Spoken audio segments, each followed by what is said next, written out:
ইনজুরির কারণে এবারের বিশ্বকাপে খেলার স্বপ্ন ভঙ্গ হয়েছে পাওলো দিবালার। কিন্তু কেন? চলতি মৌসুমের ক্লাব ক্যারিয়ারে মাত্র 6টি ম্যাচে 90 মিনিট খেলতে পেরেছেন এই আর্জেন্টাইন ফরওয়ার্ড।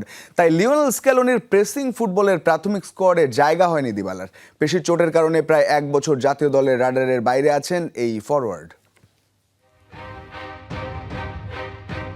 লুসাইল স্টেডিয়ামে সেই রূপকথা আজও জীবন্ত হয়ে আছে ফুটবল ইতিহাসে। টাই ব্রেকারে বল জালে জড়িয়ে আর্জেন্টিনার বিশ্বজয়ের পথে বড় এক ধাপ পূর্ণ করেছিলেন পাওলো দিবালা। মাত্র 17 মিনিটের বিশ্বকাপ ক্যারিয়ারে এর চেয়ে বড় প্রাপ্তি আর কী বা হতে পারে।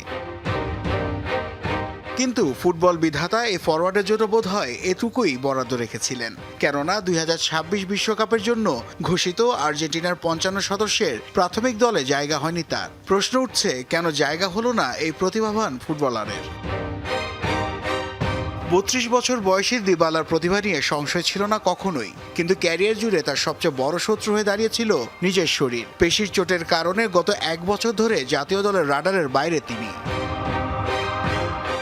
সবশেষ আলবি সেলেস্তাদের জার্সিতে মাঠে নেমেছিলেন 2024 সালের সেপ্টেম্বরে। এরপর ক্লাব ফুটবলেও অনিয়মিত হয়ে পড়া আর ফিটনেস হারানো সব মিলিয়ে স্ক্যালোনির কৌশলে দিবালা এখন এক অপ্রয়োজনীয় নাম। কেননা প্রেসিং ফুটবল ও ডিফেন্সিং ওয়ার্ক রেটে আর্জেন্টিনা এখন দাঁড়িয়ে আছে গতির ওপর। মেসির উত্তরসূরি হিসেবে একটা সময় চর্চায় থাকা দিবালা এখন শুধুই অতীত।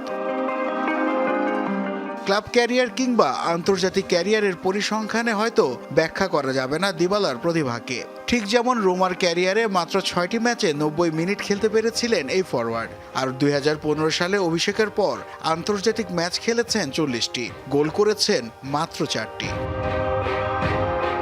2024 কোপা আমেরিকার পর এবার বিশ্বকাপ থেকেও ছিটকে যাওয়া। ভক্তদের মনের আক্ষেপ হয়ে থাকবে, কেন এমন প্রতিভাও ইনজুরির আধারে এভাবে হারিয়ে যায়।